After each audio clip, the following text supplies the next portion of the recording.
안녕하세요. 마라나타 캐나다 교육교회의 제롬입니다. 오늘은 기독교의 기본진리 108번째 시간 도르트신경 첫 번째 교리 하나님의 선택과 유기 중에서 제11조 변하지 않는 선택과 제12조 선택에 대한 확신 그리고 제13조 이 확신의 가치에 관한 내용입니다. 성경의 교리를 알아가는 것이 그 자체로 확실한 구원을 보장하는 것은 결코 아니지만 그럼에도 성경의 교리를 알게 된다는 것의 본질적인 의미는 성경이 가르치는 하나님께서 어떤 분이신지를 아는 것을 전제로 해야만 가능한 개념이기 때문에 결국 모든 교리의 근간에는 하나님을 아는 참된 지식이 있어야만 한다는 뜻입니다. 따라서 하나님의 작정과 그 작정에서 비롯되는 구원의 선택은 그것의 주체가 되시는 하나님 당신의 아주 근원적인 성품과 전혀 무관하지 않습니다. 즉 하나님이 어떤 분이신지를 올바로 안다면 그분께서 하시는 일의 성격이 어떠함에 대해서도 알 수 있다는 말입니다. 성경에서 알려주시는 하나님은 그분 홀로 온 우주에서, 아니 사실은 우주라는 어떤 한계를 정하는 것 자체가 불가능하고 의미 없는 영원 속에서 그분의 지혜와 지식 그리고 능력은 말 그대로 완벽하시고 조금의 흠결이나 부족함도 없으시기 때문에, 그렇기 때문에 그분께서 정하시고 계획하신 모든 일도 불완전하거나 미완성이거나 수정이 필요하거나 나중에 가서 취소하거나 무효가 될 수 없습니다. 하나님의 선택은 그분이 하신 다른 모든 작정과 더불어 처음부터 끝까지 동일하고 완전합니다. 그런데 어찌 감히 하나님께서 구원하시기로 택하신 사람들 중에 어떤 이는 나중에 가서 실제로는 구원을 얻지 못하고 영원한 멸망에 빠질 수도 있다고 생각할 수 있을까요? 도르트 신경은 알미니안주의 오류 제6항에서 이런 생각을 너무도 역겨운 오류라고 칭했습니다. 그런데 아직도 하나님에 대한 이런 역겹고 모욕적인 생각을 버리지 못하는 사람들도 꽤 많습니다. 왜 그럴까요?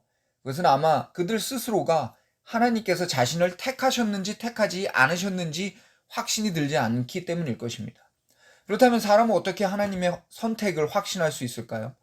선택이 하나님의 주권적인 결정인 것처럼 그것을 사람에게 확신시켜 주시는 일 또한 그분의 주권적인 은혜의 과정입니다. 그리고 사람이 저마다 다 다른 것처럼 그들에게 가장 어울리는 방법도 다 다를 수밖에 없습니다. 이 다름에 대한 가장 완벽한 지식을 갖고 있는 분 또한 하나님 뿐이시므로 어떤 사람에게 어떤 방법이 가장 효과적이고 확실할지에 대한 것 역시 오직 하나님께서 정하십니다. 이렇게 사람마다 구체적인 시기나 방법에는 차이가 있지만 그럼에도 사람이 하나님의 뜻을 아는 근본 원리는 하나입니다. 먼저 분명히 해야 될 것은 이 확신은 우리의 노력으로 얻어지는 결과물은 아니라는 점입니다. 대표적인 예가 바로 알미니우스 자신과 그의 제자들입니다. 알미니우스는 신학교 교수였습니다.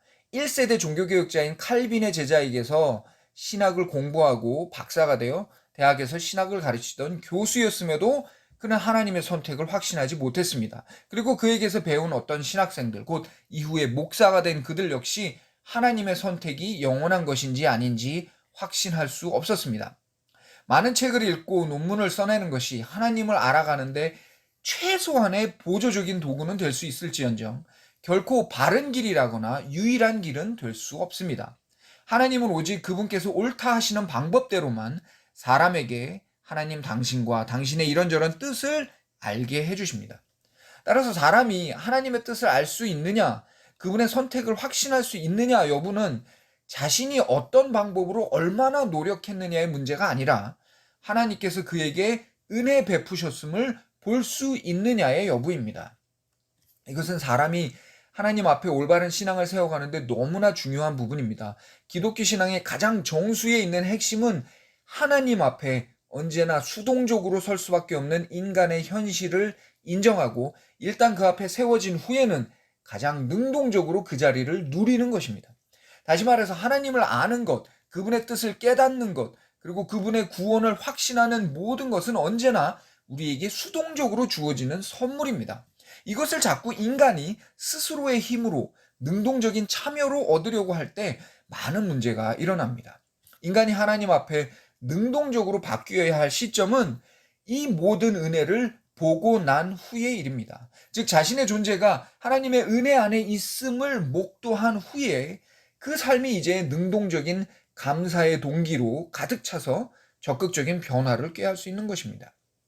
결국 어떤 사람이 하나님의 선택을 확신하게 됩니까? 하나님께서 그의 마음속에 그리스도에 대한 참된 믿음을 주셨음을, 그래서 그분을 향한 어린아이와 같은 경외심이 생겨남을, 더불어 자신의 죄에 대해 비통함을 느끼고 나아가 하나님의 의로우심을 갈구하는 그 줄이고 목마른 심정이 생겨남을 발견하는 것이 바로 이 확신의 출발점이라는 말입니다. 이렇게 하나님께서 주신 선택의 확신이 씨앗이 되어 마음에 뿌려지면 그 삶의 열매가 맺히게 됩니다. 날마다 이 크고 은혜로우신 하나님 앞에 자신을 낮추게 되고 자신의 죄를 적나라하게 보게 됨으로써 그 모든 죄를 씻으신 하나님의 긍휼을 계속해서 사모하게 됩니다. 그리고 여전히 남아있는 죄의 본성을 보며 끊임없이 내 자신을 깨끗이 하기 위해 노력하고, 그럼에도 언제나 죄를 짓고 넘어지는 나를 먼저 사랑하신 그 사랑 앞에 뜨거운 감사가 넘쳐나게 되죠. 이것이 선택의 확신을 가진 사람의 삶입니다.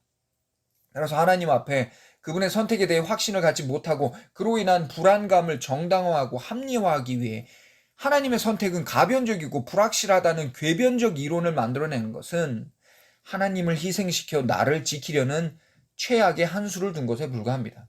그러나 이것은 이미 그 자체로 하나님의 공의로우신 심판의 결과임을 알아야 합니다.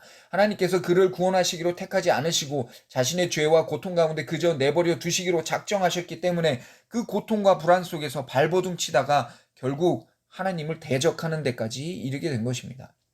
따라서 먼저 스스로에게 이렇게 물어보십시오. 나는 신자인가? 나는 참 신자인가? 나는 하나님과 그분의 아들 예수 그리스도를 진심으로 사랑하는가? 그리고 그 믿음과 사랑에 합당한 열매를 맺고 살아가고 있는가? 이 각각의 질문에 대한 답은 단답형은 아닐 것입니다. 어쩌면 서술형이나 긴 논술형이 될 수도 있습니다. 그러나 그 긴 답변의 결론이 yes라고 할 수 있다면 당신은 하나님께서 택하신 자녀임을 확신할 수 있습니다. 감사합니다.